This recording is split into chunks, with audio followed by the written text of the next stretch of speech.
This video will provide an introduction and overview of the Syrian Cantina, as well as an interview with two of its members. The Syrian Cantina is a transnational space of solidarity and meeting where people share a good meal, experiences, and new possibilities.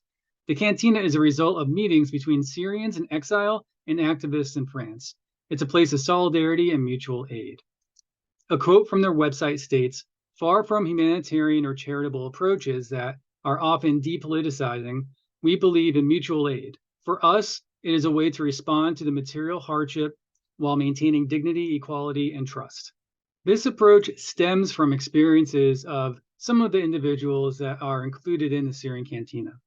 The situation in Syria, incomprehensible to many, if not forgotten, has too often been treated through a victimhood or a stupidly geopolitical prism. We would like to welcome and co-construct emancipatory narratives and experiences. The revolution and then the war in Syria have shown that problems within a local situation cannot be reduced to their national framework. Now, this might sound like a restaurant at first, but it's much more than that. And it's evidenced by some of the content that's on their website. For instance, underneath the resources tab of their website, there are many articles touching on topics such as solidarity with Ukraine, the relationship between the Palestinian struggle and the Syrian Revolution, organizing in exile, specifically discussing refugees, giving voice to detainees and forcibly disappeared in Syria. In other sections of the resources tab, there are articles discussing food sovereignty in Palestine, Lebanon, and Iraq, how to organize against police, revolt in Iran, the feminist resurrection, and the beginning of the end of the regime. And so now we have an overview of what the Syrian Cantina is. Yes, it is a place with a sliding scale where people can have good Syrian food, but it's a cultural space. It's a place that is not depoliticized, but the opposite, a place to go and discuss politics, whether it's about the Syrian Revolution, where many of its members came from, originated, or whether it's about what's happening in France, whether that might have been Yellow Vest. And, we'll discuss some of these things in the interview, and that's what's coming next. I have to say that this interview was an interview that I very much enjoyed. You can see the positivity and the solution finding within these people. And the notion of a third way is something that I would like to elaborate upon, possibly with them in the future and with other individuals as well. I think that we've done a good job in past videos critiquing and finding the problems. And we've shown people who are doing what they can within their own realm in international solidarity. But this is somewhat of a unique take, specifically because it's originating from people of refugee status. And I think that there might be much to learn from it. So I hope that you enjoy this interview. I definitely enjoyed talking with these people.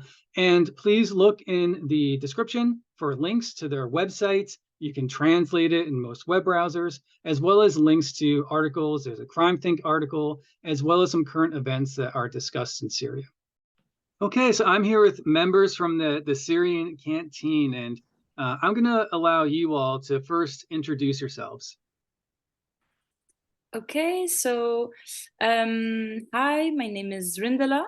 I'm a member, the Syrian Cantina. I'm a Syrian exile in Paris. I've been living in France for the past 10 years or so. And the Syrian Cantina has existed basically since 2019. ميادة تعرفي عن حالك؟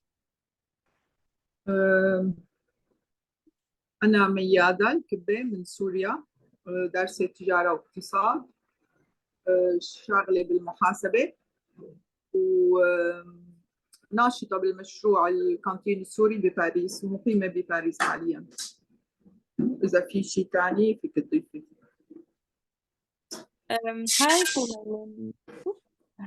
Hi, Hi, my name is Mayada.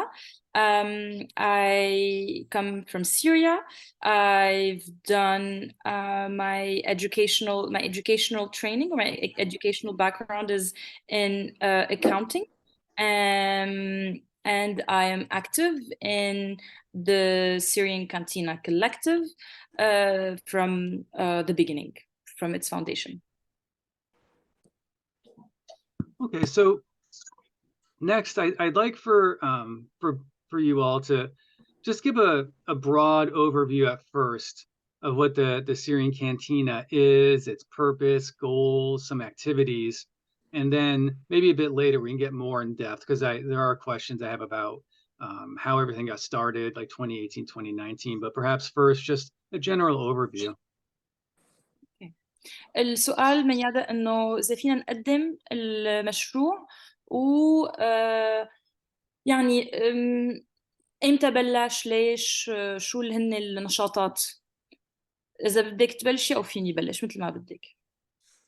اوكي، فيني انا بلش.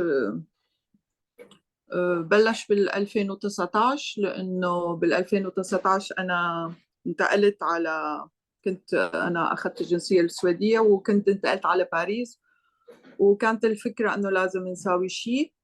وطبعا بده هذا الشيء دائما الفكره والشغل اللي شاغلنا هو الثوره السوريه، ونعمل شيء عن سوريا. الفكره بلشت كمان كانت هي جماعيه، حتى الفكره كانت جماعيه، وهذا بظن اللي بيميز المشروع. على الصعيد الشخصي كانت الفكره انه النوستالجي واستحضار الوطن، لانه نحن طلعنا من البلد بس البلد ما طلعت مننا. فكانت الفكره انه كيف نحن فينا نعمل حياه بتشبه الحياه اللي كنا عايشينها، اللمه اللي كانت بالبيت، اللقمه الطيبه، والحوار الجماعي اللي ممكن يفيدنا لنوصل لحلول أو كيف نكمل النضال بالمنفى. وطريقة شفتها أنا لاستحضار الفرح واستحضار الأمل.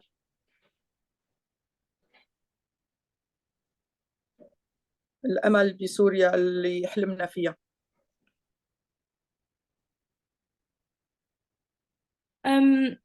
So as we said, the project started in 2019. And Mayada gave a collective perspective and a personal perspective on how it started. So for her, she actually sought exile originally in Sweden. So she lived in Sweden for a long time. She managed to get the Swedish nationality. And after that, actually, she moved to Paris. She's been residing in Paris for a couple of years. And when she had this kind of double exile, like the second time moving from a place, the question was how to go on, how to continue, and the main kind of concern for her was to ask herself how we can. So it was the Syrian Revolution, and the main concern is like, how do we continue the Syrian Revolution abroad? How do we keep the struggle in exile? She stressed on the fact that it was really so that was the main concern, but the coming about of the project was really a collective effort, and the result of encounters between different people. And but again, from a personal point of view, the idea for her was, or the motive was something along the lines of, we left our home, but home still lives within us. And in addition to the idea of continuing the struggle and the Syrian Revolution heritage abroad, there was also the idea of trying to recreate a form of familiarity, and a form of community abroad. So yeah, a bunch of people who would gather around like a nice banquet, like with good food, sharing discussions, but also building some sort of hope in in order to kind of imagine what kind of what a future Syria would look like, but also to continue a life that we've always dreamt of actually in Syria, and that now we have the chance to kind of materialize more in exile. So first of all, it's the question of the Syrian Revolution, and second of all, it's the question of creating a form of community, a form of hope, to continue the struggle abroad, but also to kind of have a life that is worth that is worth living abroad, because the exile. Living in exile poses a lot of difficulties and a lot of obstacles, so it is very important to kind of get together and have mutual support.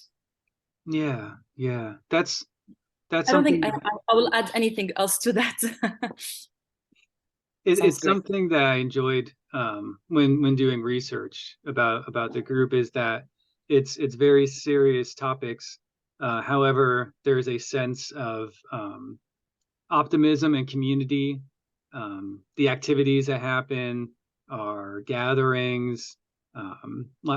There's lots of positivity based around what could be a very difficult situation, and I just appreciate how the cantina kind of approached it in that type of way. اللي عم بيقوله كان إنه هو كتير حب وقت هو عم بيبحث عن المشروع، يعني كان كتير حب فكرة إنه شاف فكرة أمل، شاف فكرة تفاؤل، شاف في شيء إيجابي بالمشروع، وهذا اللي حبه كتير، لأنه خصوصي يعني بموضوع صعب مثل موضوع الثورة أو الحرب بسوريا، فاللي هي كتير يعني صعبة سلبية، فهذا الشيء يعني حسه كتير منيح وكتير قوي.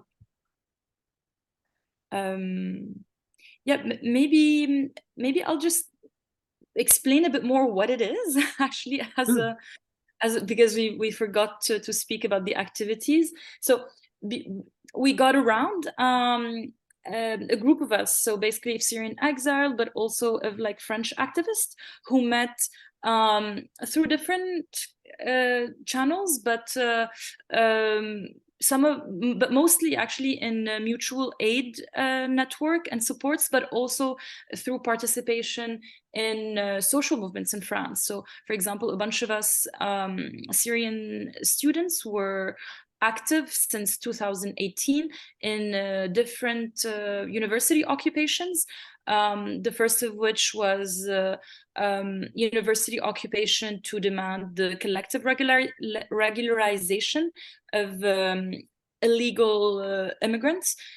So some French and Syrian members of what became the Cantina met actually there, and then so that's what was one decisive encounter. Another was just participating in student social movement that was happening at the time in 2018 that was demanding the decrease of tuition fees for foreign students in France, and then obviously in 2018 with the Yellow Vest movement. So it was funny because at the beginning in the movement, a lot of the French militant circles were very, how to put it, were hesitant to join the Yellow Vest movements, and we were just telling everyone we need to be there, we need to go into the streets, we need to participate, and because from our point of view, it was for the first time something that resembled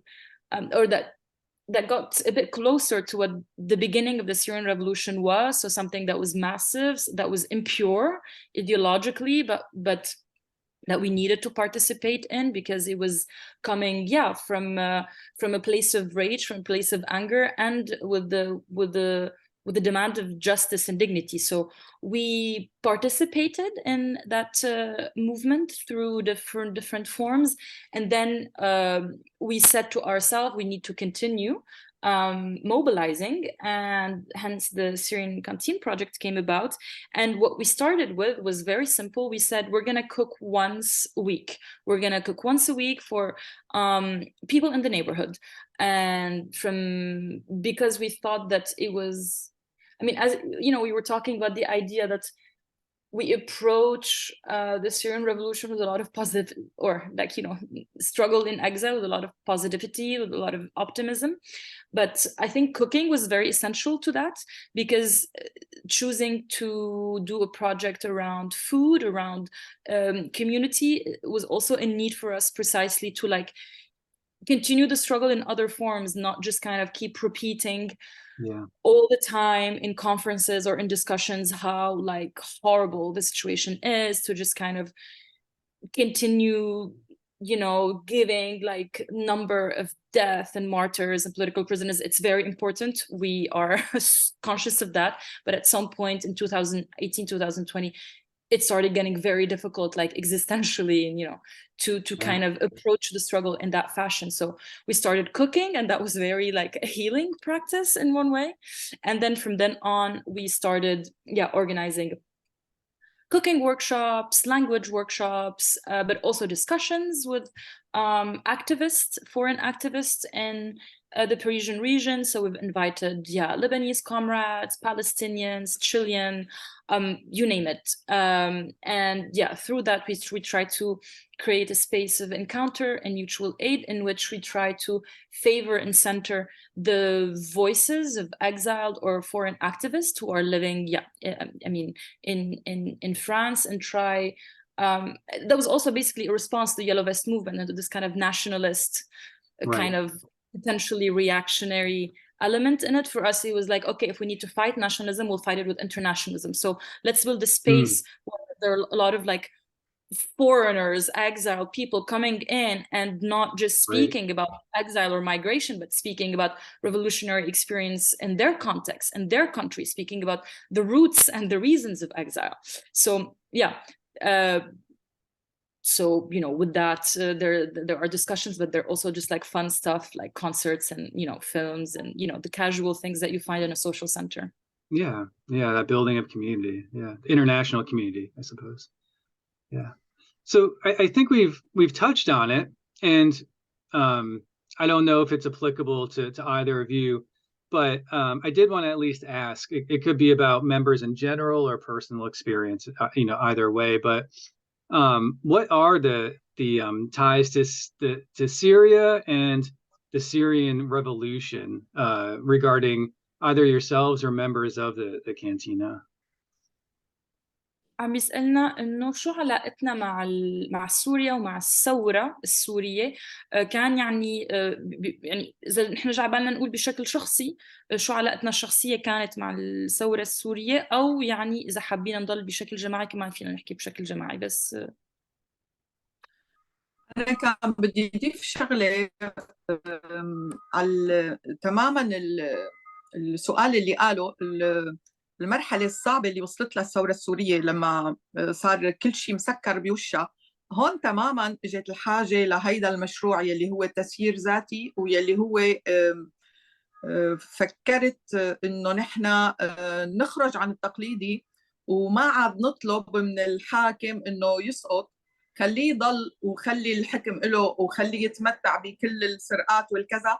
نحن رح نروح لحلمنا ونبلش نحاول إنه ننفذه ويصير على الواقع، وننسى إنه في رئيس، وننسى إنه سقط ولا ما سقط.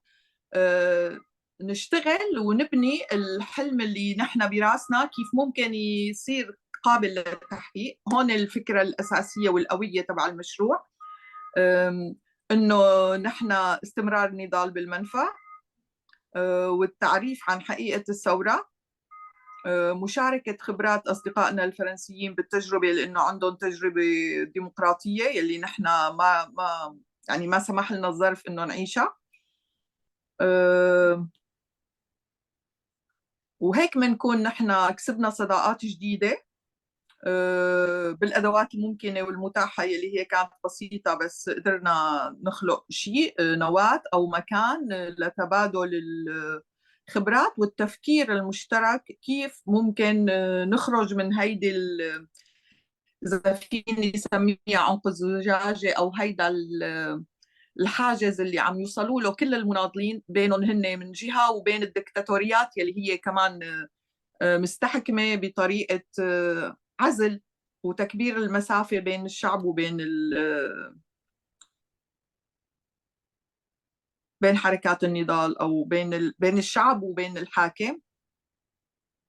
فهلا بعدين رح كمل بالنسبة لعلاقتنا هي كفكرة. هون في، أنا بشوفها هون في هي العلاقة الحقيقية اللي قدرنا نخلقها للاستمرار. بعدين بحكي عن علاقتنا بالثورة السورية وبالداخل. Mayada would like just to add something before going to speak up on the Syrian Revolution and our relationship to what's happening in Syria. So, yeah, for her, what was to say something a bit more on this idea of creating hope and positivity in relation to the kind of very difficult situation. She was saying, like, yeah, around 2008-19, we felt that the situation in Syria, the revolution in Syria, was really got to like a blockade, to an impasse. I don't know if we say that in English. Yeah.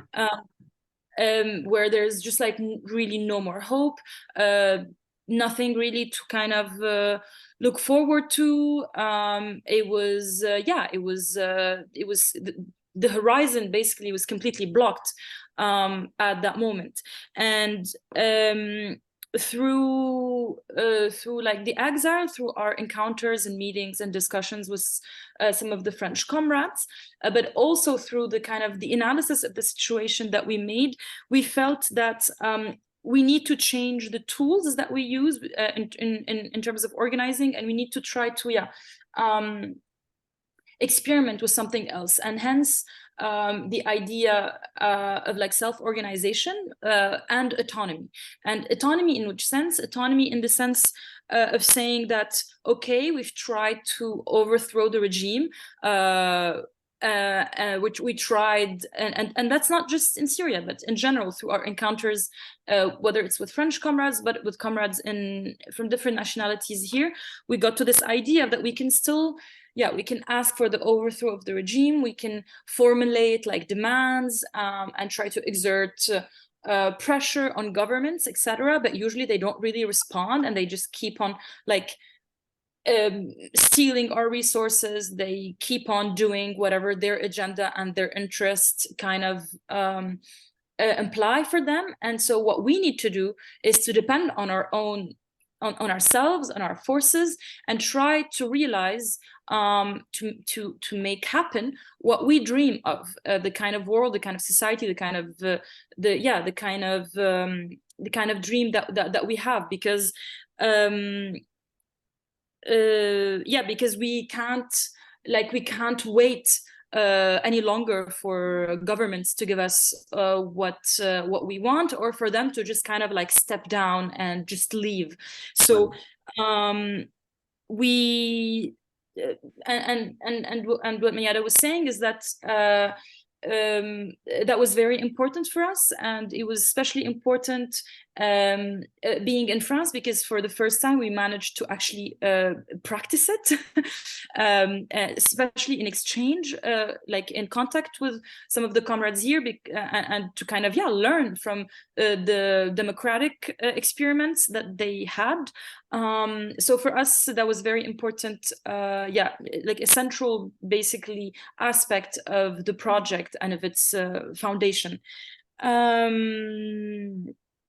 Because to finish on that point, what she was saying is that that became clear when we started speaking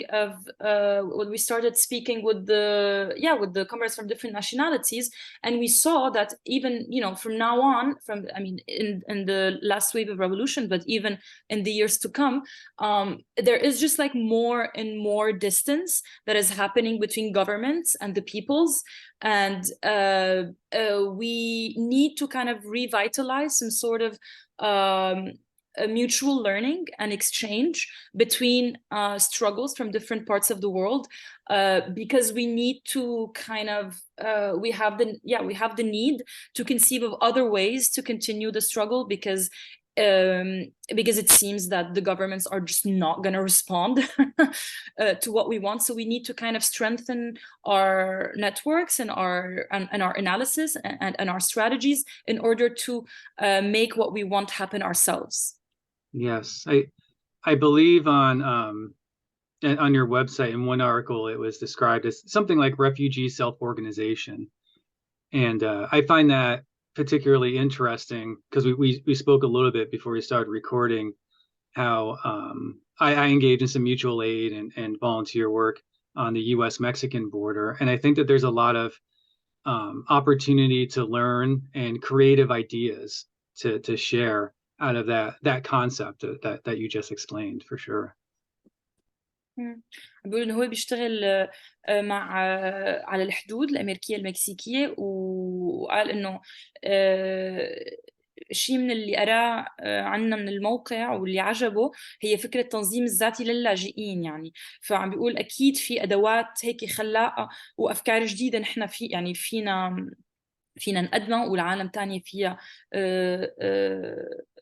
يعني تحاول تعيد تجربتها، تستفيد منها بالضبط. And with that, I suppose we can go back to that question, and it can be maybe combined with the next one as well, because they're kind of one and the same. That of any, what for listeners who don't know, who have never heard of your organization, what ties there are to Syria and the Syrian Revolution. But I suppose we talked about views of the ongoing turmoil in Syria just now, about how it's kind of an impasse. But any other additional comments to that as well? إذا فينا نرجع على سؤال سوريا ونحكي شو علاقتنا كانت مع الثورة، وحتى حاليا يعني شو فينا نقول علاقتنا مع اللي عم بيصير. اللي بشوفه أنا إنه بالفترة الماضية حتى الثوار تحت والحركة والناس تعبوا كتير، لدرجة إنه شوي صار في صعوبة بأي حراك نتيجة الحصار والقمع والجوع وال ونحن بهديك الفترة كان كتير صعب علينا إنه نفتح قنوات مع الداخل. كنا نحن بمرحلة تأسيس وبناء، وما كنا مصدقين إنه المشروع بس يوقف على رجليه ويتنفس. بس حاليا فينا نقول إنه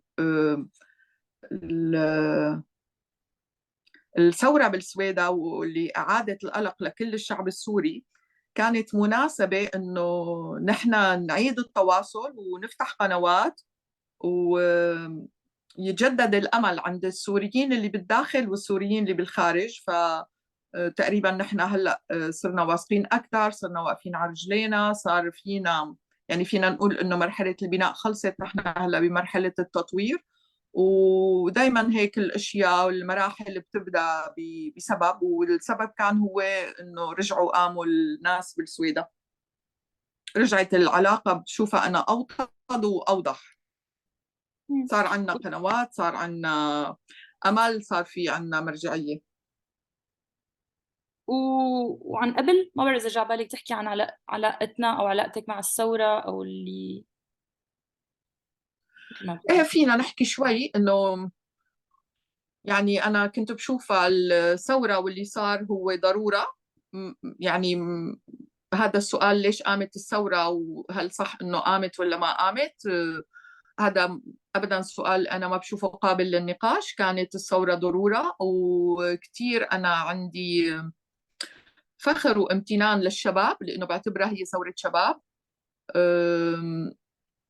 يلي مثلا عملوا اللي ما نحن قدرنا نعمله. كمان انخرطوا فيها الناس، كل واحد حسب جهده، حسب قدرته، حسب إمكانياته وحسب عمره. شفت أنا الشباب والصبايا انخرطوا أكثر. حتى أنا لما كنت بسوريا نتيجة أنه كنت بشتغل بالرياضة وكوني رياضية سابقة، حاولنا أنه ننظم شيء بين الرياضيين، نحمي الرياضيين انه ما ينزلوا على الجوامع، ما يقتلوا ناس، لانه كان في توجه هيك، او كان في اوامر انه ينزلوا ويعطلوا الحراك ويحولوه لشيء ما سلمي.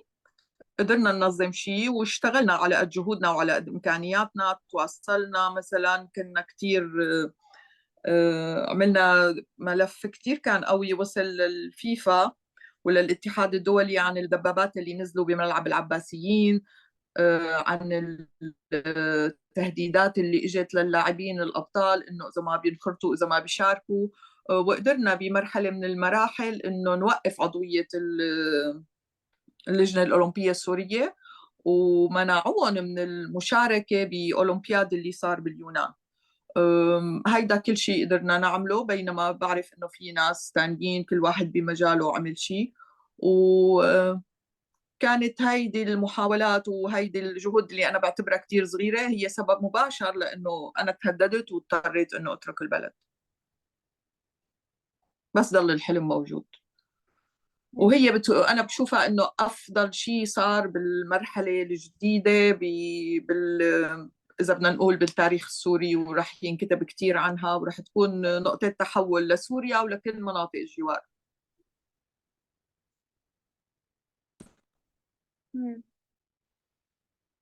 So I'll start with what she was saying just now, because it's a lot. so she first first of all, she talked a bit about what's happening in Syria now, but I think maybe for the listeners, it's better to go back, in a chronological fashion to say how she was involved in the Syrian Revolution. So Meada was saying that for her, the revolution was a necessity in Syria. She has trouble understanding people that would have a discussion or a debate. Should we have done it? Should we not have done it? Et cetera, et cetera. For her, it was an evidence. It was a necessity. There was no other way to go forward except for a popular and a massive uprising. And for her, it's really a source of pride what happened, and especially in the youth, because the popular uprising was joined, was coordinated by a lot of young men and women and persons in general. And for her, it gave her a sense of pride and hope, because she said that this younger generation was able to do something that her generation wasn't able to do earlier, in terms of political struggle. So this is why it's a source of pride for her.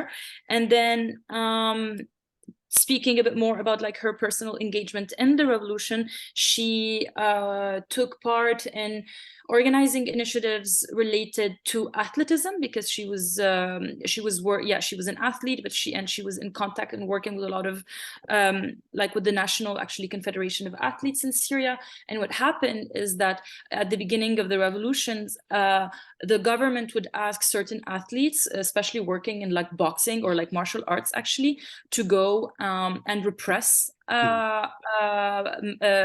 demonstrators, or to scare them, or even to try to take up arms and point them to the demonstrators in order to threaten the popular movement. And what they did was to create a sort of coordination between three athletes, opposing to the regime, and to document actually those attempts by the Syrian regime, but also another initiative was documenting, but also creating a whole a file that was sent to the International Olympic Committee in order to speak very specifically about torture and repressive acts that were happening in one of the main stadiums, like the football stadiums in Damascus, that was used by the Syrian regime to do whole sorts of repressive activities. And so they tried to communicate this document to the FIFA, International Football, and to the International Olympic Committee. And so she was saying it's very small acts and very small initiatives, but they managed through that actually to block the membership of Syria in the Olympic Committee. At that point, they were forbidden to participate in the Olympic Games at that time. And but yeah, even though that was like very, for her, it was humble, it was like small, that put her in a lot of danger, and was one of the reasons that made exile like a necessity for her, because she was threatened during that time. So that was kind of in relation to the early years of 2011. And about now, I don't know if people are aware of it, because there's a lot of there's not a lot of like media coverage, but like 5 weeks ago, actually, demonstrations have picked up again in different cities around Syria, but notably in Suwayda. Suwayda is in the south of Syria, and I mean, demonstrations have not really stopped throughout the years, even in regime-controlled territories. But now, since 5 weeks, there is something of like a national.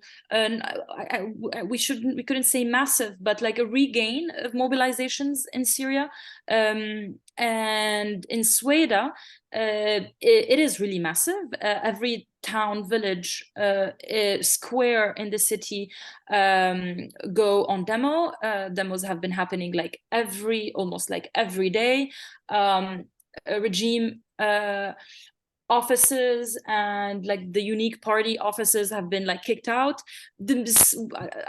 I don't know to what extent we can say that the city has been liberated, but basically it is in a self-governing autonomous mode at the moment, because the regime troops have withdrew, which leaves a place for a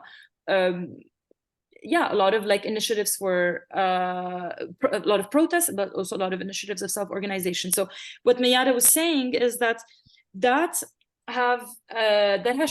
it shook us all. It was like very surprising and very powerful for us to see that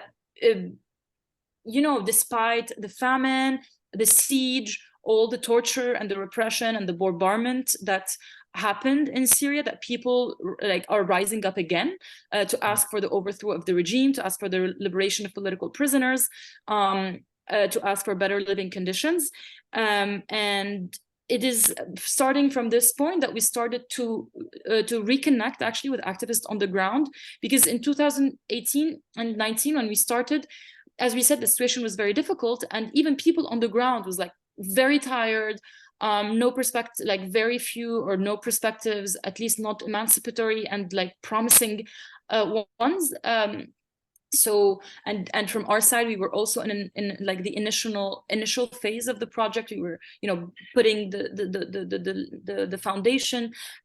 So we didn't actually do a lot of reaching out to activists on the ground, even though we've participated in a lot of like humanitarian efforts. But for us, what was important is to build political solidarity, and that could be as much as possible not unilateral but mutual. And so we couldn't very much do that up until now, but now with the uprising in Suwayda and the kind of regain of mobilization and protest everywhere in Syria, we have reached out to a lot of activists on the ground, and we're opening canals of communication with them in order to see how we can support, in order to get their view on the situation, their analysis, what they need. So now we are finally in contact and in reflection in terms of what we can do with activists in the inside. I'll look for articles on that and attach it to the video for people who are listening for sure. So with that, we talked about kind of solidarity and what's happening in Syria now. And to be honest, and I'm sure you've probably witnessed this, you're right. There's not a lot of reporting on what's happening in Syria, even in what you might say left circles in the United States. And maybe before I ask about why that is, I'll ask this instead. On your site, there are articles about other movements in the region, whether it's Palestinian, Lebanese, Iraqi, and even one that discusses relations or connections, maybe between the Palestinian movement and the Syrian movement. I'd like to talk about or ask about that, and then maybe we can transition into some of these questions about why, because I think maybe that goes into Ukraine, Russia, and the media. But let's first talk about connections in the region to Syria. بيقول إنه هو صح ما كان في كتير تغطية، يعني حاليا ما في كتير تغطية عن السويدة أو اللي عم بيصير بسوريا حاليا بالميديا الأمريكية، أو حتى يعني بالميديا خلينا نقول اليسارية الناشطة يعني. فعم بيقول يعني هذا الشيء هي مثل يعني شغله لاحظها، وبعدين قال انه طلع على الويب سايت تبعنا وشاف انه نحن عنا مقالات مثلا بتحكي عن فلسطين، بتحكي عن لبنان، عن ايران، عن حابب يسالنا مثلا براينا شو العلاقه بين الثوره السوريه او اللي بيصير بسوريا ومثلا فلسطين. وعم بيقول يعني يمكن هذا السؤال في خلينا نروح نحكي اكثر عن كمان علاقه سوريا مع اوكرانيا وروسيا.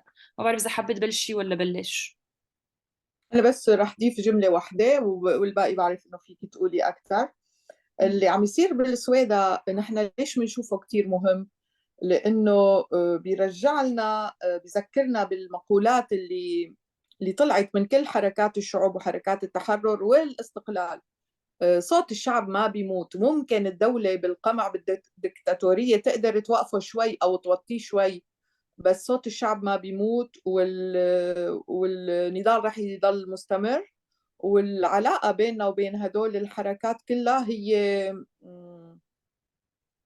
علاقة يعني كتير وثيقة، لأنه نفس المعاناة ونفس الأمل. يعني هدول اللي ذكرناهم نحن صدف إنه كان عندهم حراك أو كان عندهم سبب، أما هي العلاقة بتضل مع كل حدا شخصي أو حركة جماعية أو شعب بيناضل يخلص من الدكتاتورية ولا يخلي الحياة تكون، يعني ما رح نقول شيء مثالي، الناس ما عاد عم تطمح لشيء مثالي، بس الناس عم تطمح لشيء إنساني بالحدود الدنيا، لأنه تصير الحياة أحلى. وهي بدون التعاون وبدون التشبيك رح تكون، إذا كل حدا لحاله ناضل رح تكون كتير صعبة. فالعلاقة هي العلاقة إنسانية وغريزية وسعي لحياة أفضل ببساطة. Yeah, so she has a small remark to say on this question, and then I will add on to speak more about like Palestine and Syria, and maybe even about Ukraine and Russia. So she's saying like what, for example, what we see today in Suwayda, one of the main slogans is the voice of the people will never die.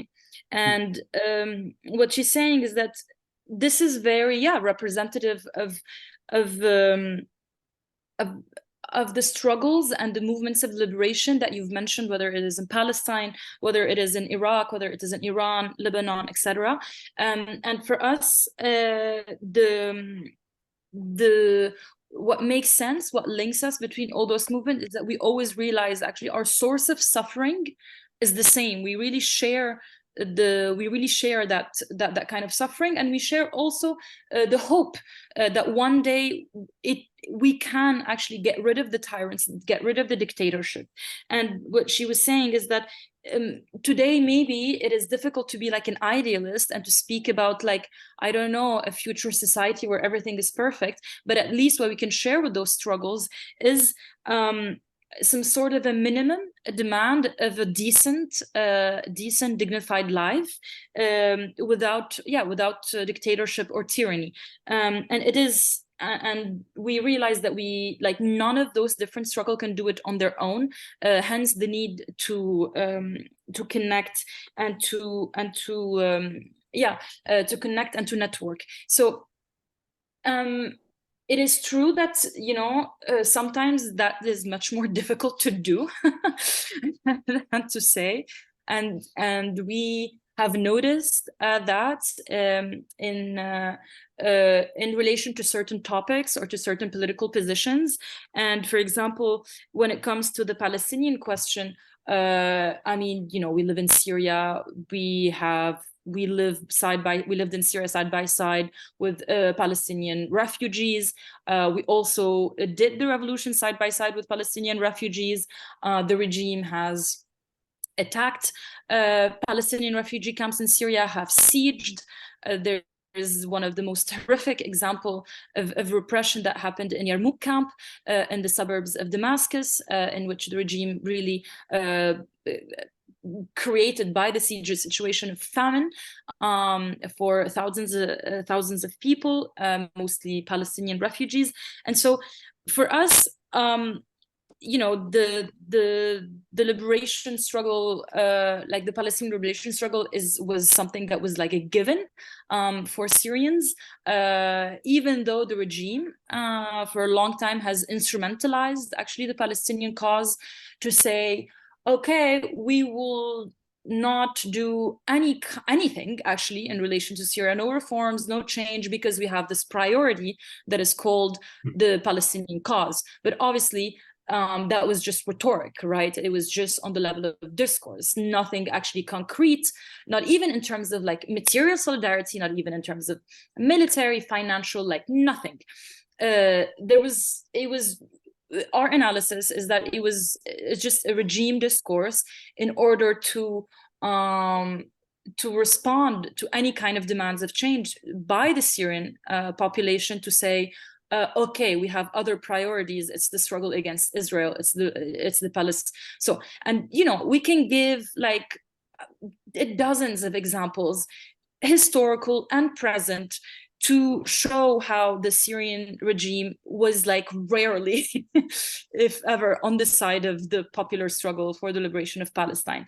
The problem is that, and we saw that in exile, is that some comrades or activists who, especially who come actually from like Arab countries or like non-European countries, like people of color, basically, who are living in France and who are active politically in France, and whose politicization in France happened very much through actually the Palestinian struggle and the Palestinian support committee that are here in exile, that are in France or in Europe, etc.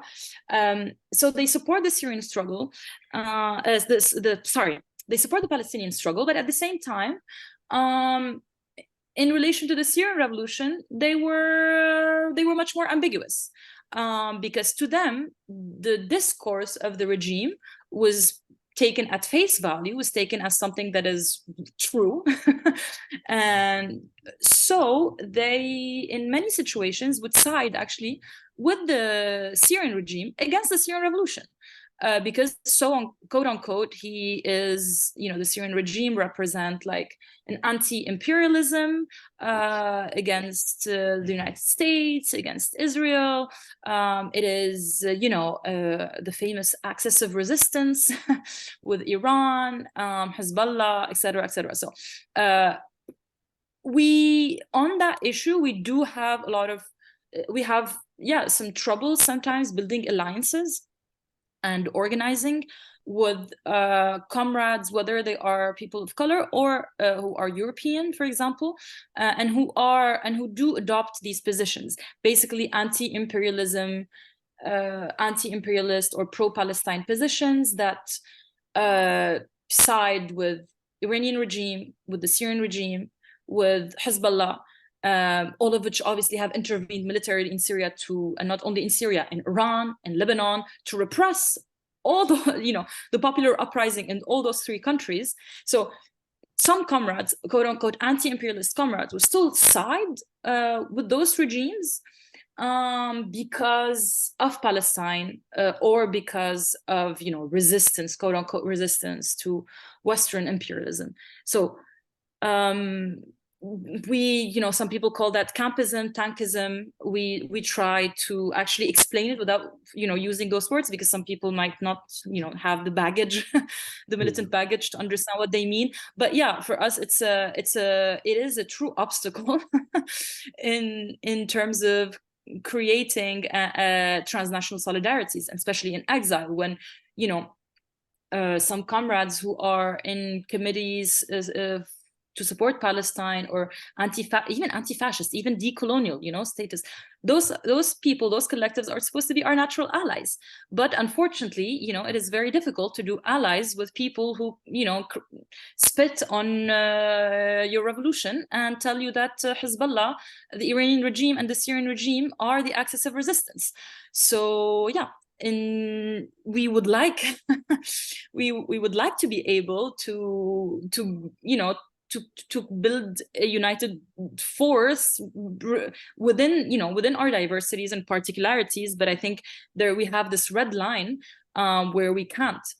For us, it's very, very difficult to organize with collectives that are pro Hezbollah, pro Assad, pro Iran, because again, we are exiled here because of the military intervention of these forces in our country, in our region.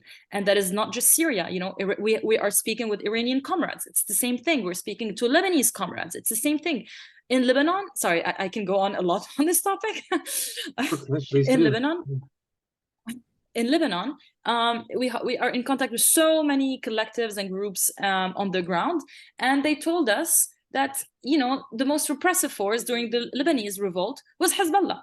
The police and the military are not very strong in Lebanon, and Hezbollah is really the most powerful in terms of military organization, but also in terms of weaponry, right? The possibility to use armed force. So most hardcore repression happened from Hezbollah.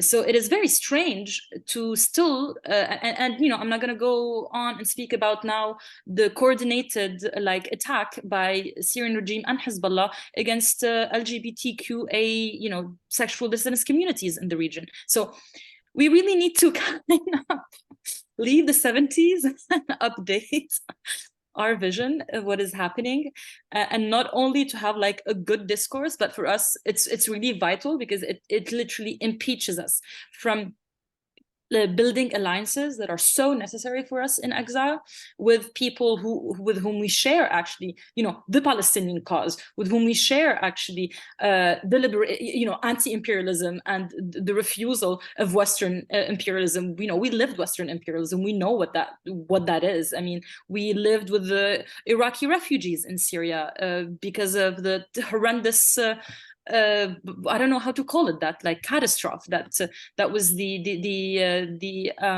U.S. invasion of Iraq. So we know all of that. We are very aware that Western imperialism is bad. For us, what we need to do is to fight Western imperialism, but at the same time be very aware about other forms of imperialism that are emerging, whether it is Chinese, whether it is Iranian, whether it is Russian, etc., etc. Yes. Yeah, you covered a lot of things that I talk about in other videos. And I think it's I don't mind myself being redundant in discussing it, because I think it's one of the questions, for people in the West and you know, I can't speak to people from other parts of the world and their views on maybe an axis of resistance, but I can speak to people in the United States and the broader West, and in saying that it for many reasons, whether it's historical, you know, you made a reference to the 70s and 60s, you know, whether it's from that mindset or whether it's from a place of being more familiar with critiquing the U.S. government, because this is where people live, and so through that there's more I guess opportunity for propaganda to come from supposed enemies, because naturally I think when people are critiquing one government, they have more of an open they're more open to hearing what other people are saying, you know, but those other people might be Assad or Putin, right? Or representations of them in other, you know, media forms or organizations. So, you know, anti-imperialism, I think, is in strong need of a new definition, you know, today. And campism is something that you mentioned. It's something that people in Poland talked about that I spoke to last week. It's something that a person in Kiev that I spoke to a few nights ago discussed. It seems to be a main critique, a point of, instead of exterior critique, a point of internal critique, at least for the left and the West, and how, you know, we view the world and who it is exactly that we're entering into allyship with, and who it is we're finding solidarity with. Before you translate that, I think also this is a good opportunity to maybe talk about, instead of, because I feel this too can be negative and bad, it's, you know, finger waving a little bit, but I think that on your website you talk about maybe a third way, you know, of internationalism, and or a way to maybe construct transnational forces. So I think maybe in everything I said, acknowledging, you know, your point of view from a U.S. perspective, also maybe asking about what that might look like, you know, or how that, you know, might occur, what in a perfect world maybe how an idea of a third way or internationalism might form.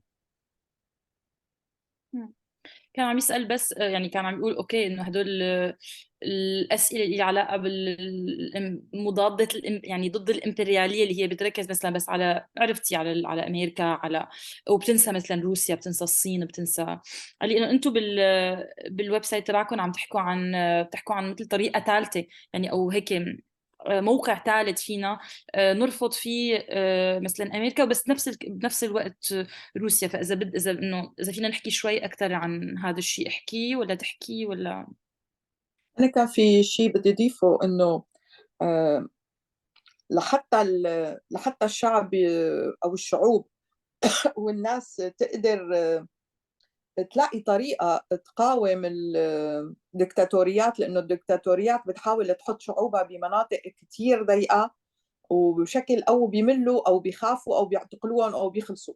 نحن الفكرة من هيدا التعاون مع باقي الحركات، إنه إذا نحن خلصنا أو متنا أو تعبنا، في حدا بيطالب بقضيتنا مثل ما نحن ممكن نطالب بقضيتنا وقضية غيرنا. ما فينا نختصر المسافات ونعود قلة الأدوات بيننا وبين السلطة غير بهذه الطريقة، لأنه هن أقوى، وهن مثلا على ثورة سورية قام فيها الشعب السوري، في دول ساعدتهم، في قوى كتير كبيرة ساعدتهم على شعب أعزل. فبالمقابل نحن ما فينا غير نتحالف مع شعوب تانية، لأنه هذا الحق هو يعني نتشارك فيه مع باقي الدول، وفينا نمتن على أساسه على قضية عادلة، فينا نكون أقوى، وفينا نعرف إنه في حدا رح يكمل إذا نحن خلصنا أو متنا، لأنه هو حق لشعوب ما مرتبط بهوية. طبعا وحتى الواحد يقدر يساوي هيك كتير بده يدرس عدونا. نحن بهيدي المرحلة بلشت إنه النظام، بس بعدين نحن بتحليلنا للقصص فهمنا إنه كل نظام للأنظمة كلها بتتشابه، وهذا اللي خلانا نشوف إنه أمريكا وروسيا وكل هدول الدول الاصطفافات اللي بيحاولوا يعملوا بروباغندا وبيحطوا الناس إنه تتبعهم، وهدول يصدقوا وهدول ياخذوا جماعة وهدول ياخذوا جماعة، بظن إنه نحن فككنا هيدي البروباغندا وقدرنا نشوف إنه هن كلهم بيدوروا بفلك واحد بس بيتبادلوا الأدوار، وهذا اللي خلانا كتير قريبين من قضيتنا وقضية الشعوب اللي بتشبهنا، كل المطالب اللي متشاركة يعني لحياة أفضل، لأنه نخفف هيدي المسافة بين الدكتاتور والشعب، وهي فينا نقول إنه توعية لشعبنا والشعوب الثانية. So I'll translate what Mayada was saying, and I'll add to that. Yeah. So basically, before really kind of try to say what we mean exactly by the third way, or like the third way or the third position in terms of internationalism, what Mayada was saying is that basically we always need to find new ways for resistance. And what we've observed is that, you know, it could happen that in one country, the regime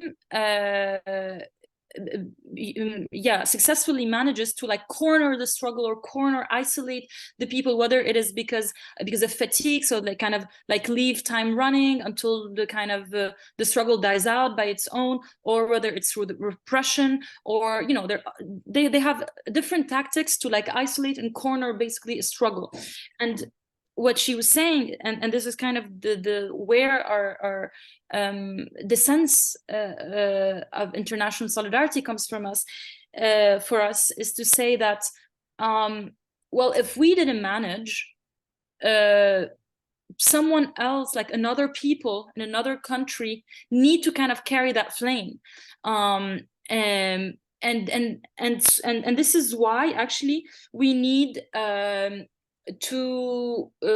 this is how we need to have an idea of transnational solidarity, because when there is a revolution in one place, what usually happens, especially in certain countries, for example, like Syria or else, is that the regime, like states, do have forms of solidarity and cooperation between them. And we are very aware that they are stronger than us, and they have more means than us in order to kind of like end a revolutionary horizon or process, etc. And so in given that they cooperate and they have better means, we need to view our struggles are as complementary, not only like in space, but also in time, that if it ends somewhere else, but it can start, if it ends somewhere, it can start somewhere else and kind of carry the flame. Because what Mayada was saying is that the revolutionary process is not really related to an identity.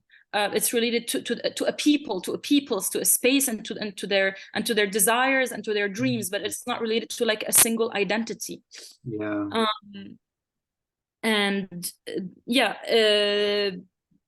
In our experience, what we try to do is to analyze and try to analyze our enemy, basically, so the Syrian regime, and then we had like many enemies, like the Russian regime, the United States, etc. And at the beginning we thought, oh, the Syrian regime is very special, which it is actually in certain aspects. But then we also saw and we observed that all those regimes, all those states share what she said is like they turn in the same orbit, they just change roles, and so we need to be able to analyze our enemy and also deconstruct its mechanism, and basically one of those mechanisms is precisely the type of propaganda that the different regimes try to create in order to divide people between them. Obviously one example of that is like the Russian or like the Russian regime's propaganda, saying that they are fighting Western imperialism, and hence, for example, creating all kind of ties with a lot of like African regimes. We've seen it recently. So for us, it is really divide and conquer, but on the level of the world, and it is for this reason that we need to see them as one camp, actually, all in the same orbit, and to fight that front. So and to continue kind of to say what is this third position for us. The third position, it is so basically that would be what Mayada was explaining, is like our ethical minimum. And if we want to speak a bit more kind of like strategic fashion, we can say that for us the third position is to refuse all kind of imperialism, or we can to refuse all kind of imperialism, whether it is Western or like non-Western, but within that refuse any kind of liberal capitalist alternatives. Like we don't want, like for us liberal capitalist democracy is not the horizon. It is not something that that we think will bring us close, like will bring us liberation. But at the same time, authoritarian regimes for us are definitely not like a good place in order to build resistance. And today we are very aware that this position, or like our position, this like third position that refuses capitalism and authoritarianism, that refuse Western and non-Western imperialism, is a weak position. In what sense? In the sense that it is an ethical, it is an ideological position for sure, but we have very few material means to actually bring it forward, and in order to have like power relations that can turn into our favor, to the favor of this like third camp. We know today that it is really difficult to say, like, is it really two camps? Is it really multipolar? As a lot of the there's this like new I don't know, it's like a new vogue now to speak of multipolarity as like what's gonna rescue us from like US hegemony, which I find it's a bit strange. So I don't know. I mean, for us it is very interesting to actually do this kind of analyses and try to read the world through this like geopolitical kind of international relation lens. But we can't do that. We can't do only that, because sometimes we actually adopt positions or speak from places that we have no control over. Like, for example, in relation to the war in Ukraine, people who were saying like, oh, we should like send weapons, and other people who were saying like, no, we should like just disband the NATO. Well, when I say people, like us, like normal people, people who don't work in like NATO, or people who don't work in like high level position, people in whatever governments. So people from on our level, people who are involved in like mutual aid and popular struggle, well, we don't actually have the means anyway to say, okay, let's stop like gas importation here, and let's like send tanks there. We are not at that level. Actually, we don't have any leverage. We don't think we have leverage on governments in order to do those types of activities. What we have leverage on is to build popular solidarity. That's something that we can do, actually, and it's something. It is disappointing. It is difficult, yes, because the impact of that today is not gigantic. We know that for us today, for people who espouse, like anti-authoritarian, anti-imperialist, like true anti-imperialist stance, have very few to say in terms of like power relations in the world. That is indeed true. But for us, if we want to think of another world, because you were speaking of a perfect world, because obviously today that's it's difficult to do. But if we want to speak and dream of a better world, at least, well, we need to start saying that we come from a position of weakness, but how can we get stronger, instead of spending time thinking as if we are all Kissinger or something. I don't know. I mean, it is really strange to see like radical comrades, who want like, who are like anarchists or communists or whatever, or socialists, putting themselves in the shoes of like I don't know, like geopoliticians and real politicians, as if they work in the White House. Like, it doesn't, we don't have that capacity. And if we don't have the capacity, why do we need to espouse that kind of analysis? I mean, again, this is the point of view of our enemies. It's not our point of view. Our point of view needs to be, you know, directed to find concrete forms of solidarity with people on the ground who are fighting and who are organizing. And, you know, and it was really blatant when it came to Ukraine, because a lot of people who were, you know, obviously, like, no one gonna tell you like, oh, we are for you know, we are for Putin. I mean, very few people today still say that. I mean, thankfully that they support like the Russian regime in their war on Ukraine. But a lot of people, for example, would say like, okay, you know, we need to stop the war. But they will be very ambiguous about whose responsibility is that, or like what we need to do. What that means. Oh, and yeah, and what that would actually means, basically, like, yeah. But I mean, our point, and this is what we observed, is that people who have those kind of problematic position towards like the Russian regime or, you know, Iranian regime, what they usually do is actually nothing in those situations.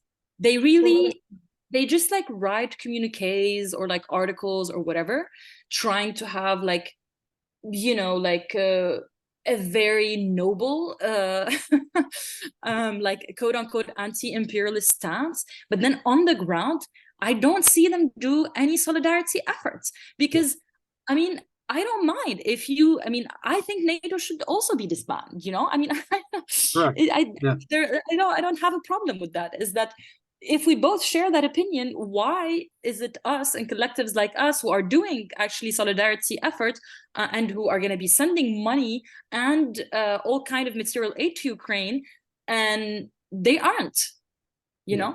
I mean, we can have ideological differences, but now, I mean, we agree that when it comes to Iran, when it comes to the revolution in Iran, for example, because certain same problematic position. I mean, we heard the same kind of problematic positions saying that, but it's like I mean, I can't believe that people still say that, like, oh, it's an American kind of, like, it's a US intervention, like it's in CIA, you know, all this like whereas it's the most fascinating, you know, revolutionary process happening in the region, but yet so yeah, we see them just actually discoursing but doing nothing.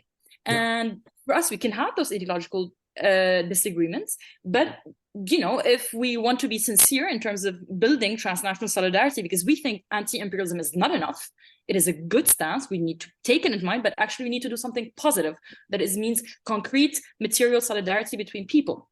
And so we the third position, what we mean by the third position is exactly that. And when we say internationalism from below, it's exactly that. It's on our level, trying to connect with struggles all over the world, with people who are in need, with whom we share actually, you know, some principles, some ideological positions, some political aspirations, and actively, concretely support them. Try to listen to them, try to build on our analysis based on their experience, based on their analysis, because, you know, people know better. You know, people in Ukraine know better than us, even though we share the same enemy. You know, we suffered from the Russian bombardment. We suffered from the military intervention of Russia. So we do have a couple of, you know, we have an idea or two about what that means. But yet, we waited and tried to listen and read what comrades from Ukraine had to say about the situation in order to form our position. And this is what we kind of, try to say to all comrades who are sometimes, who are saying, oh, it's so confusing, oh, we don't know, we're a bit lost. Say, like, listen to people on the ground. It is the people on the ground who are always going to know better. What is it that we need to do? What is their analysis of the regime that they're facing, etc., etc. So again, we're weak. We don't have the means to actually to change the balance of power, but we think there is no other way except for realizing our weakness and building from that strength, material strength, but also like another analysis and discourse, in order to get to a point where our actions would matter, where our actions could actually stop wars, stop crises, etc. We are aware that's not the case, but that is not a reason to like abandon this like ethical minimum. that permits to say that our combats and our activities are revolutionary, right, or are transformative. Yeah. I don't know if that was hard. No, well, what I was thinking while you're speaking is that I would like to probably continue that conversation another time, to be honest, because I think that that's, I'll say this, maybe two things. The first is that I agreed with everything, and I do think that, how could I say it? When you say things that align with propaganda, you know, maybe you don't say I'm Putin or I'm pro-Assad or I'm pro this regime or that regime, but you echo the sentiments that justify their existence, even if it's in some type of multipolarity, campist framework of being against Western hegemony or whatever words that they use.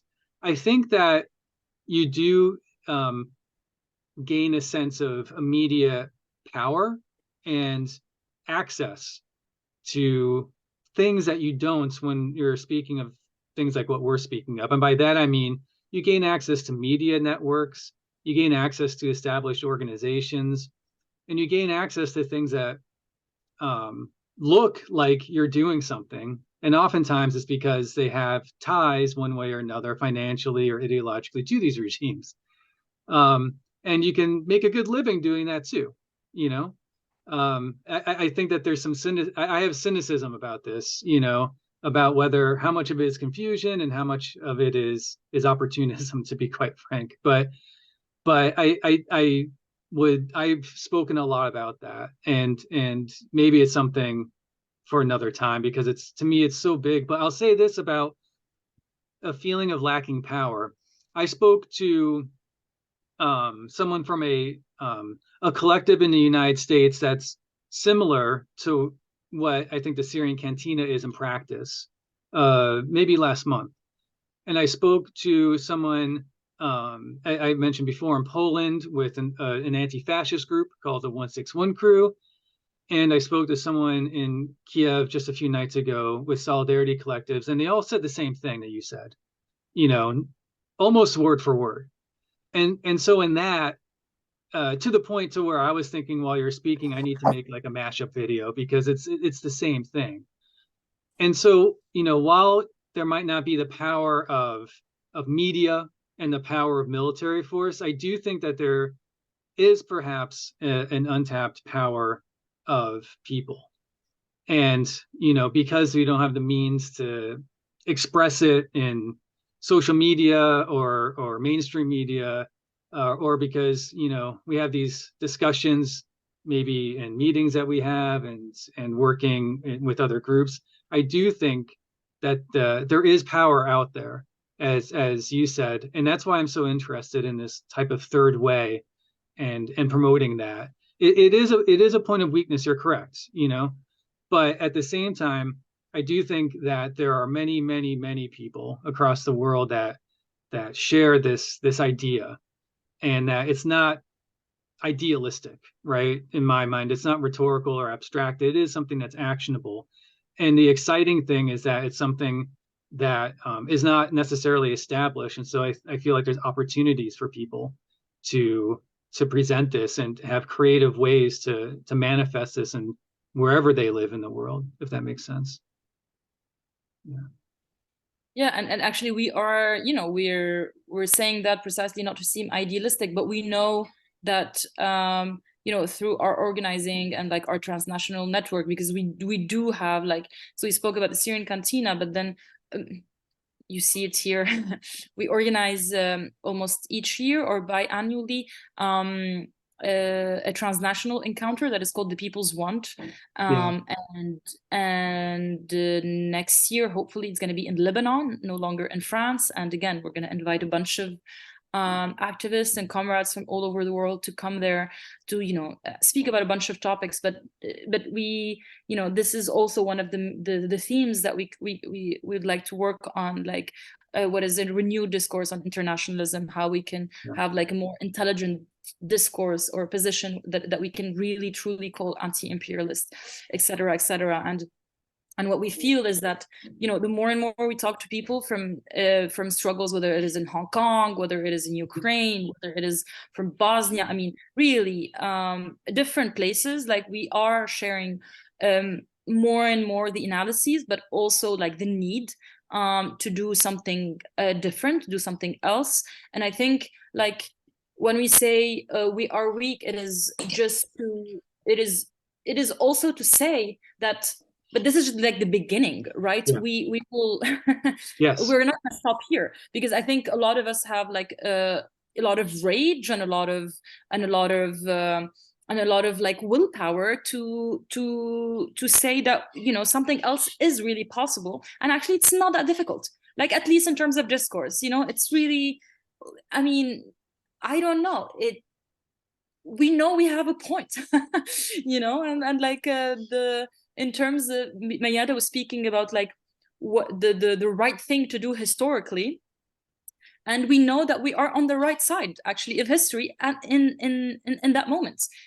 So I think there is also a sense of power that comes from that, but we just cannot, I think we need to give ourselves the means, the material means, in order not only to but also like to rally and to convince other people, because now we spoke a lot about the West, for example, but in Latin America, in certain African countries, it is the same, you know. It's even, sometimes it's even worse. And you know what, in certain cases it is for very concrete reasons that could be actually comprehensible, because when you're taking the fire between Russian imperialism and French imperialism, when, you know, you have lived through like French colonialism colonialism and neo-colonialism, well, maybe some Russian troops are a breath of air in comparison.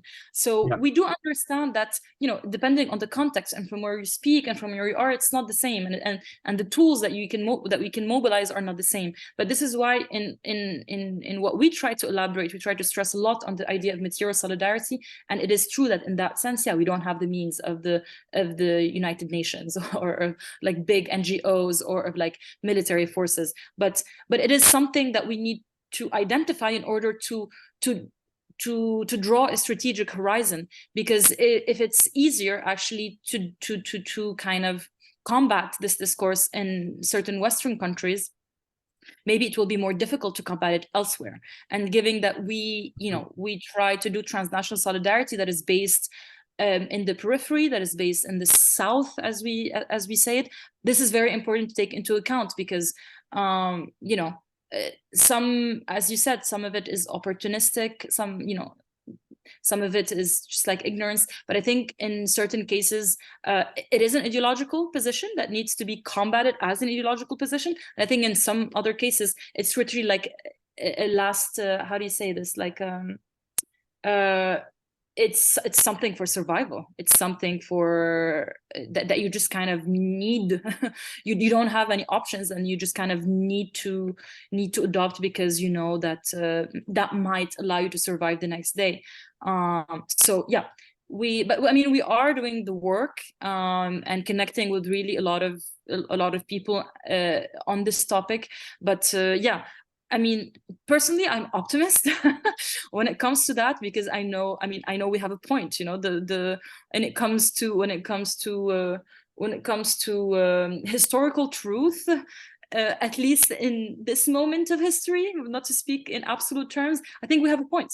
And and it will become more and more clear with the increase of, you know, imperialist war. I mean, you know, now unfortunately I think we will go on a time where there are going to be more fighting on resources, more imperialist wars. China, I don't know what the configurations will be, but we need to maintain that as an ethical, material, political kind of minimum, because otherwise I think we it's going to be very difficult to distinguish ourselves from our enemies. Yeah, and man, I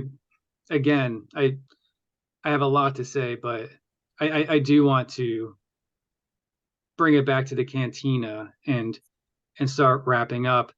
But I would like to say this: you're correct in that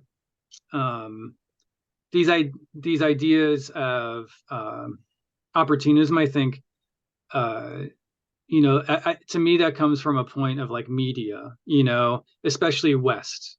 That it's a very Western centric view. If we're talking about Africa, if we're talking about South American countries, in Africa it might be French colonialism. In South American countries, it might be imperialism from the United States, right? Monroe Doctrine, these things, sphere of influence. Well, if we're talking to someone in Ukraine, it might be Russia. I think it is important to recognize that instead of saying, this imperial force is bad, that imperial force is bad, that imperialism, for instance, is bad, and that people in different regions who have experienced different histories are going to have different views on what that means.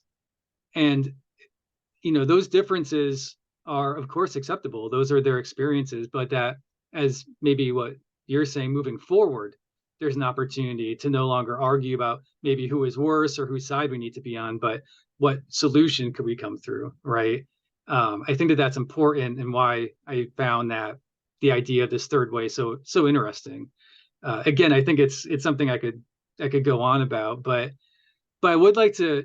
You talked about, for instance, this gathering that you're having for the first time outside of France. I wanted to maybe just bring it back to the cantina, because we've talked about some pretty high level things, but also that you need to do something as well, as opposed to just talk about things. And the things that we can do aren't about NATO or the UN, but they are things like hosting events or cooking and having a place of solidarity. So maybe bringing it back to the cantina with an eye towards, planting seeds in other people's minds about what they might be able to do, or if they're already doing this, what other opportunities might exist.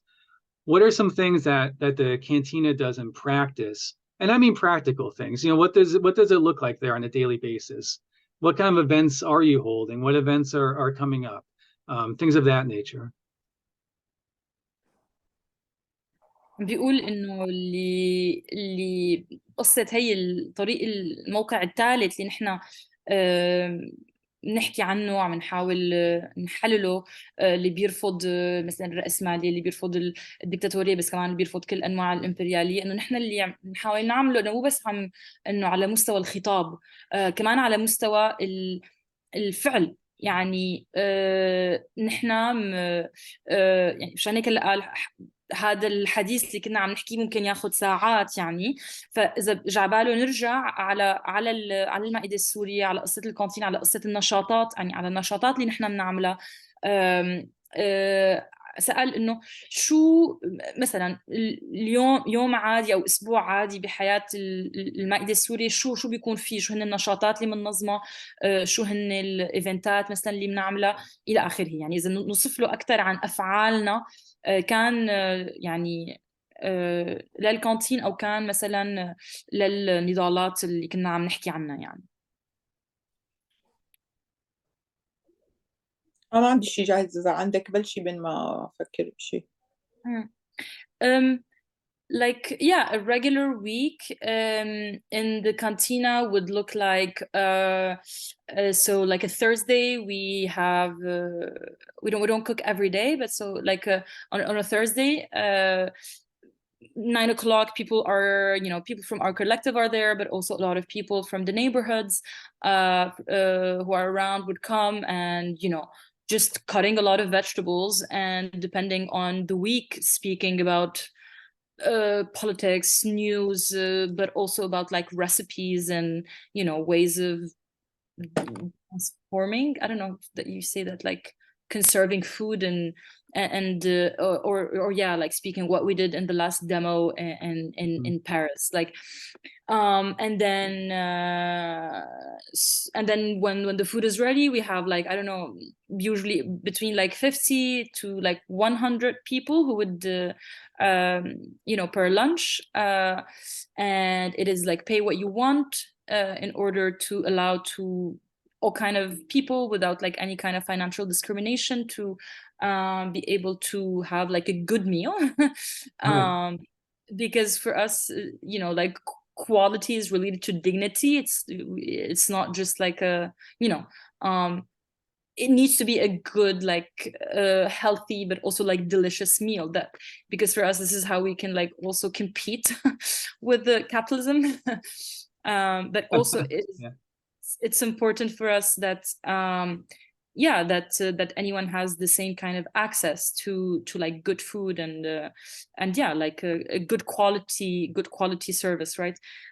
So there's that, and then we had this thing like every 2 Friday, Friday in, Friday out, we would organize like a dinner, always with something else. Like sometimes it would be I don't know, a concert, like Tuareg concert, or some sort of like DJing, electro shabi, you know. Sometimes it would be like a film projection, sometimes it is discussions, and here. And it is through those like dinners that we got in contact with a lot of Syrian collectives in France, but also like non-Syrian collectives. So we've invited like Colombian collectives to present a film and a discussion about like indigenous struggles, like territorial indigenous struggles against extractivism in Colombia, but also like Afghan and Kurdish and Iranian collective to speak about the recent revolution, but also when the Taliban took power in the past 2 years. And then Mayada, for example, and other comrades on a regular basis host cooking lessons, which is one of the, I mean, I'm not allowed to be there all the time because it's like a limited number, but it's one of the nicest, I think it's one of the nicest moments, because again, it's like people from the neighborhood who come and who wants to like discover Syrian food, and then like, you know, from one phrase to another, they're speaking about something else, whether it is like Syrian Revolution, you know. So I think, yeah, it is I would say that it's usually, especially when you're not like in militant or political circles, you come to like eat food, you know, to eat like Middle Eastern food, and then you end up, you know, speaking about politics and revolution in one way or another. Yeah. Yeah. إذا فيني أضيف شيء، إنه كل الحقيقة هو المشروع يعني أخذ كل وقتنا، لأنه هو ضيق وواسع بنفس الوقت. ضيق بالفكرة أو بالهدف، الهدف كتير محدد، بس فينا نروح عليه من كتير اتجاهات، من الفن، من الرسم، من الرقص، من الطبخ، من كل شيء. فبيكون وقتنا موزع. مرات بيكون سير بلاس لما بيكون عندنا طبخ. ونسيتي تحكي يمكن على البلا بلا تيبل يلي بنعملها بالغداء، يلي فينا نجاوب من خلالها على التساؤلات الناس، انه ليش الكانتين، وليش سوريا، وشو الثوره، وشو كذا. ونسينا كمان نحكي عن اتوليه الدبكه يلي الفرنسيين كثير كانوا عم يطالبوا فيه، حتى عم يطالبوا بدورات الرقص العربي، لانه بالسهرات بنحط الدبكه، وهن كانوا كثير محمسين لانه يشاركوا بهيدي الرقصه الجماعيه يلي لها قصه بسوريا مثل ما لها قصه بكل بلد، انه الكتف على الكتف والتعاون، وانه كيف يرفعوا من همه بعضهم، وكيف يساندوا بعضهم. النقطه الاخيره اللي بدي كمان نضيفها، انه الفريق تقريبا موزع، غير الشغل اللي بالكانتين في شغل تاني يلي انه كل واحد بده يكون على كونتاكت مع كل الحركات اللي بتصير بباريس. يعني شو بيعملوا نشاطات رفقاتنا السوريين، لازم نحضر فيها، لازم نشارك فيها، لازم نستفيد منها، لازم نطلع عليها. بنفس الوقت الحركات الثانية، إذا العراقيين بفرنسا بيعملوا مناسبة، الحركات الفرنسية الثانية أو الجنسيات الثانية، كل الحركات اللي بتشبهنا نحن حريصين إنه نتواجد ونساهم بنشاطاتها. فكرة المطبخ إجت لأنه أكثر الناس هن طلبوا هيدا، لما حبوا الأكل طلبوا إنه كيف يتعلموه. ونحن كان عندنا فكرة ظريفة بدنا نضيفها لكل تاريخ لما حبينا نعرف عن الحضارة السورية والتاريخ، من شان نبعد الوصف أو التهمة اللي حطوها عن الثورة السورية إنه هي إرهابية وهي إسلامية وهي مدري شو، لحتى نعرفهم شوي عن تاريخ سوريا. نحن بنشوف إنه الطبق مو هو بس أكل، يعني هو مناسبة لأنه كل الناس تجتمع مع بعضها وتأكل مع بعضها وتتذوق وتتبادل الطعامات والخبرات.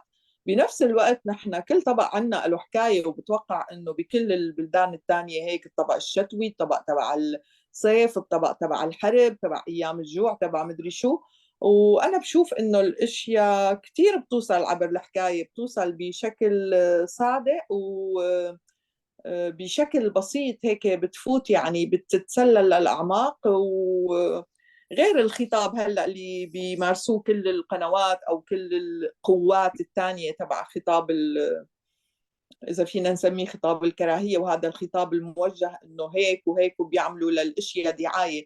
الخطاب البسيط والحقيقي بيوصل فقط. ميرسي.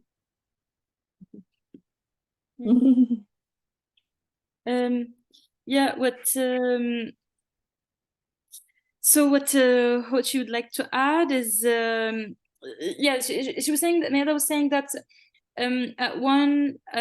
at the same time our project is like very precise and concrete, so we have like very like specific objectives, and at the same time it's like very wide because we deal with like all forms of like, I don't know, culture, art, dance. Because for example we hosted like collective dancing workshops, like Arabic dance. It's like a collective dance because a lot of people were asking for it. Because for example during parties, like we host some parties, and during parties we would put this music, and a lot of the Syrian or like Arab members would do this collective dance, and so people were like, oh, we really want to learn. So for example, we started hosting those workshops because it's like it's a collective dance where you have to be like shoulder to shoulder, and it's a way to learn how to like share the weight, right? Collectively. So for example, there's that, and same thing with like cooking classes. Mayada was saying that at some point people were like, after a meal they would be like, oh, this is really yummy, like how did you do it? And then we just like couldn't repeat every time what is the recipe. So we're like, okay, we're just gonna do a cooking class, and people who are interested can just like come. And it allowed us to also develop this kind of or like stress this notion that like food is not just like a meal that you eat, but it's an encounter, and it's a cultural activity. And as everywhere else in the world, every meal has a certain history, and that corresponds to like socio environmental economic like conditions. For example, the meal that you eat in winter, the meal that you eat in when there is a famine and there was not a lot of like vegetables, for example.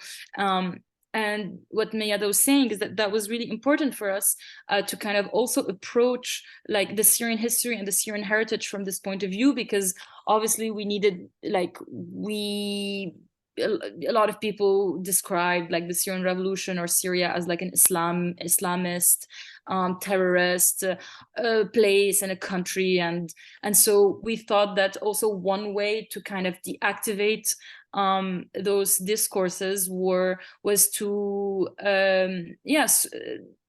through simple and sincere storytelling not about like about the revolution or about politics, but about the daily life and about food and about how do you carry on very simple cultural and like social activities. And for her that was like one way. It's one terrain that you can transmit certain ideas in a very profound way, but in a very simple and like non-confrontational way, as or very like propagandistic way in as like the discourses in media or state propaganda, where it is just like those thick like very like forceful discourses about like, this is good, this is bad. So through culture and like cultural heritage and food, for us it was a way to share, actually to just share our stories, our like collective but also like individual stories with the community around us. And what Mayada, and the last thing that Mayada was saying is like our time is like the members of our team, our time is always divided between like the stuff that we need to do for the project, for the collectives, and also like all the kind of activities that we do outside, but that are very much related to it, which meaning like whenever there are like a struggle, a demo, a meeting, a gathering of like other Syrian comrades or collectives in France or from other nationalities, we always try to be present, to support, to participate, but also, yeah, to learn and to connect. So, you know, that's not really our work, but actually it's very much related, like being present and in support of the other communities in struggle is really a large part of what we do beyond, you know, the being there and cooking and animate, like, you know, hosting events, etc. So yeah, this is how, you know, when we're not speaking of anti-imperialism, we're just doing much more concrete stuff. Which is important. Yes, and the last thing was, yeah, we, you know, speaking of discussions, we like during the meals sometimes we have like this table where you know, we have this like what's called a blah blah table. So it's basically, it's a table to like ask us like questions. It's because you know, great. sometimes also a lot of people come and are curious and like don't know how to like approach the, you know, the project or the Syrian Revolution, etc. And so we always, sometimes we'd have this like table where, you know, you can come and eat, and one of us would be also present, and you know, we would just like answer all kind of questions. Yeah. So yeah, I don't know if you have a good. No, it's so, I mean, it's just so wonderful, and it's positive. You know, there's, I think there's something, if we're talking about solidarity, internationalism, or you know, what I think in real terms, there's nothing more universal than sitting down and having a meal. You know, I think it just goes to the core of people as humans, as you know, of what we are, and I also think it's important too to get out, like you said, because I think a question a lot of people have, at least that I've spoken to, is, you know, well, what can I do? Or I want to do something, but I don't know who to talk to, or I don't know, you know, where to look. And then they go on things like social media and they see all this negative, you know, stuff. And I think the solution is to go out. And when you see something, even if it's not something that's directly connected in what you're interested in, to just go and talk and support and meet people, you know. And it feels like that's the way that you become engaged, you know, wherever you are. Those were my only two comments about that. Those are things that just in my experience, that that no matter what project, you know, I've been a part of, food has always been central and important.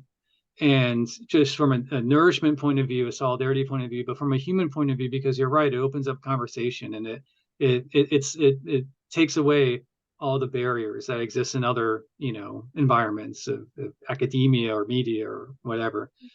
But also this notion of feeling isolated, feeling like I can't do anything, you know, that these problems are too big, you know, and I have no power.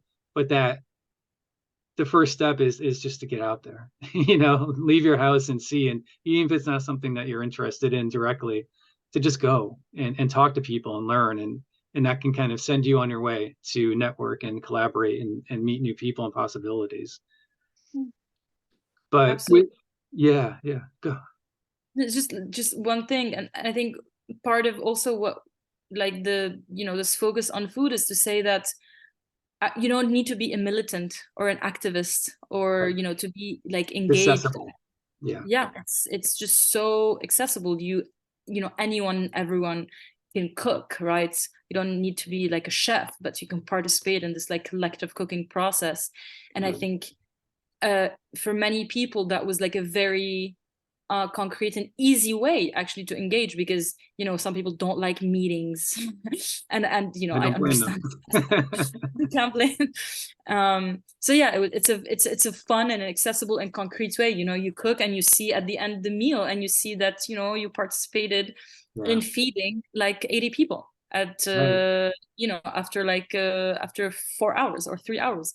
So that's again, it's humble, it's minimal, but it's very, very accessible to people who don't want to, you know, who also have like issues like being, you know, like at risk in demos or in other forms of like, you know, confrontational types of actions or mobilizations.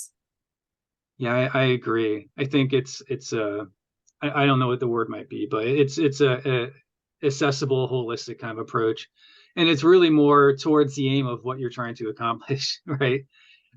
You know, this is what we're aiming for, is for people to come together. But with that, I think that just the last thing would be, if there's anything else, you know, that either of you would like to say about the cantina or anything we've spoken of, and also the best place for people to go to learn more about what it is that you're doing. إذا حابين نقول شيء للختام، شيء إلنا يعني، أو جعبان نرجع لموضوع معين، وشو هو يعني المكان الأحسن اللي قدرت العالم تتعرف علينا يعني أونلاين؟ المكان الأحسن؟ إيه يعني مثلا إذا موقع أو شيء. يعني كان أنا بدي أقول إنه الفكرة اللي كنا عم نحكي فيها، ليش التعاون مع باقي الحركات، لبنان كذا كذا. أنا بشوف إنه ما بيخلص الشعوب إلا الشعوب. الحكام ما رح يردوا علينا. هيدا اللي كانت من الفكرة، لأنه فكرة ولادة الشعوب تريد. الفكرة الأساسية هي اللي كنا حابين إنه نعمل بيت سوري ننلم فيه، نلم رفقاتنا فيه. هيدا كبر وصار بيت لكل الناس اللي عم تدور على حلول. نسينا نحكي عن النشاطات، إنه كمان عملنا نشاطات أتوليه لغة، لأن كمان الناس كانوا لما عرفوا أكثر عن سوريا، ولما فهموا شوي عن الثورة، حبوا كمان إنه يدرسوا اللغة. ونشاطات كان في باللغة الفرنسية واللغة العربية. واللي بدي أقوله هو كان حقيقة إنه نحن هيدا المشروع عملناه، بس هو صار يحفر طريقه وصار ياخذنا لمكانات نحن ما كنا شايفينها، وحطنا أمام مسؤولية إنه نحن لازم نكمل، لأنه اللي عم نعمله ممكن يكون هو جديد، بس ممكن يكون مثلا طريق مناسب لكتير أشخاص بينادوا بنفس القصة وما عندهم الإمكانيات القوية. فهو كان يعني كان دليل لإلنا ولرفقاتنا، لأنه فينا نعبر من خلال هذا الطريق. و يعني بظن نحن راضيين عن الانتشار، أو إنه وصولنا للناس. يعني بهيدي الفترة القليلة نحن راضيين وصل للناس المناسبين وللقنوات اللي نوعية. نحن ما فينا نوصل لكل الناس، لأنه مش كل الناس بتتفق معنا وما بدنا نوصل لهم. وإن شاء الله مكملين. ما بعرف كيف، يعني هيدي بتجي مع المناسبات. كمان ما حكينا عن الزلزال، إنه نحن استضفنا كمان هدول الحرق. يعني كل مناسبة عم نحاول إنه نستفيد منها، لأنه نضل موجودين ونساهم بتحقيق الفكرة يلي انولد المشروع من شانها.